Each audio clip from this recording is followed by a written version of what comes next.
शनिवार को मेवात बीमा गांव के पंचायत घर में एबीएस फाउंडेशन द्वारा प्रेस वार्ता का आयोजन किया गया। एबीएस फाउंडेशन बीमा गांव में 1988 से लेकर आज तक सामाजिक कार्य करती आ रही है। शुरुआत के समय में एबीएस फाउंडेशन ने गांव के शादी ब्याह, धार्मिक व सामूहिक कार्यों में हिस्सा लिया। स्कूलों में 2500 बच्चों का आंखों का चेकअप करके 250 बच्चों को चश्मे दिए गए, जिसके बाद बीमा रहना, रोज का मेव, खेड़ला, मालम में चेकअप कराया गया, जिसमें अलग अलग गाँव में कैंप लगाकर 36 लोगों का ऑपरेशन किया गया। प्रत्येक बुधवार को गांव बीमा के पंचायत घर में आंखों का कैंप लगाया जाता है, जिसमें फ्री आंखों का चेकअप किया जाता है, जिसमें आई ड्रॉप और चश्मा भी फ्री दिए जाते हैं और आंखों का ऑपरेशन बिल्कुल फ्री में किया जाता है। एबीएस फाउंडेशन ने गांव में कार्य करना शुरू किया था। उस समय गांव में मात्र 3-4 कीकर के पेड़ थे। ऐसे संधू साहब ने जानकारी देते हुए बताया कि उस समय हमारी पूजनीय माताजी ने 10,000 रुपये के नीम के पेड़ लगाए थे, जिनकी संख्या आज तक हम लगातार बढ़ाते जा रहे हैं। पेड़ों की हरियाली आज गांव के जीवन को सहज करने में अहम भूमिका निभा रही है। एबीएस फाउंडेशन संस्था की स्थापना 16 अक्टूबर 2011 को की गई, जिसमें दिव्यांगों को आत्मनिर्भर बनाने के लिए अनेक उपकरण वितरित किए गए। फाउंडेशन की शुरुआत के साथ ही हरियाणा के जिला नूंह के बीमा गांव को पिछड़े से विकसित गांव की ओर ले जाने का संकल्प लिया। 2015 में चंडीगढ़ की टीम द्वारा इस गांव को इलाके का आधारभूत सुविधाओं वाला गांव चुना गया।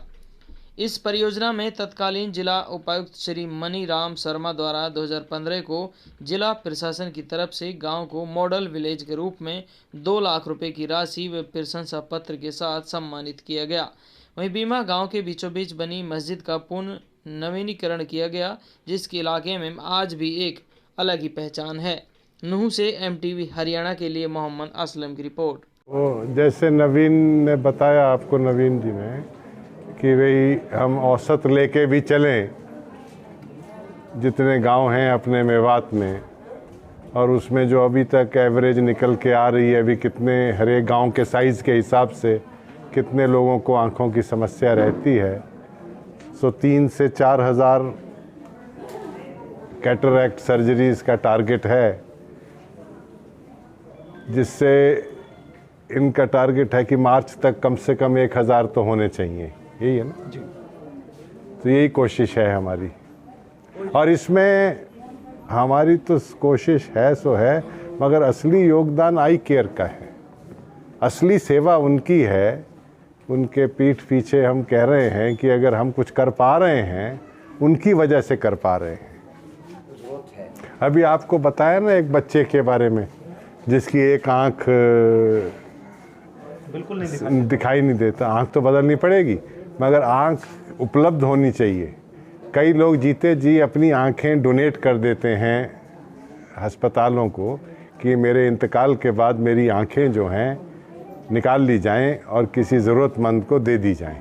तो ऐसा में अलवी साहब अपील करने को तो क्या है, ये तो एक जज्बा है जिसको लेके हम चल रहे हैं। जहाँ जहाँ जो हो सके, जैसे मैंने कहा, वो उंगली पकड़ के चला रहा है, हम चले जा रहे हैं। जो मीटिंग हॉल आप देख रहे हैं, वहाँ पे कैंप चलता है। नोएडा से डॉक्टरों की टीम एक फुल फ्लैश एम्बुलेंस के साथ आती है। उसमें मिनी ओपीडी और आँख की जांच के लिए सारे इक्विपमेंट होते हैं। वहाँ पे वो कैटरेक्ट के मरीजों को सारा दिन ओटी करते हैं, जब छांटते रहते हैं, और उन मरीजों को सिर्फ आधार कार्ड एक अपना चाहिए, उसके अलावा उन्हें कुछ नहीं चाहिए। शाम को दोपहर को 2 बजे तक वो ओटी ख़त्म होती है और 3 बजे वो बस यहाँ से रवाना होती है। उसी दिन जो मरीज़ निकले उनको लेके जाती है। शाम को वहाँ नोएडा जाके उनके चेकअप होते हैं। रात को वो सब लोग हॉस्पिटल में ही उनकी रहने की व्यवस्था होती है। नेक्स्ट डे उनका ऑपरेशन होता है। शाम तक उनकी ऑब्जर्वेशन करते हैं और तीसरे दिन फिर उनको वही बस छोड़ के जाती है। ये हमारा एक शेड्यूल रहता है।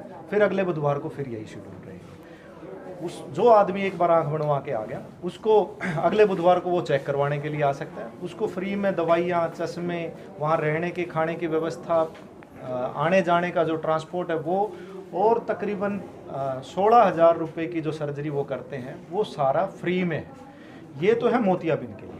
हमारे इलाके में एक समस्या और है जिसको ट्रेजियम बोलते हैं। आँख की पुतली में मांस बड़ा होता है। बहुत सारे लोग हॉस्पिटलों में इलाज करवाते हैं, पहले भी ऑपरेशन करवा देते हैं। तो ट्रेजियम की हम एक सर्वसम्मान संस्था है दिल्ली में, उनसे मदद लेते हैं हॉस्पिटल उस सर्जरी को 4,500 रुपये में करता है, वैसे वो 26,000 की सर्जरी है। तो हॉस्पिटल उसको अपनी चैरिटी से करता है 4,500 की, वो हम सर्व सम्मान NGO से दिलवाते हैं। और इस प्रकार ये हमारी एक मुहिम है।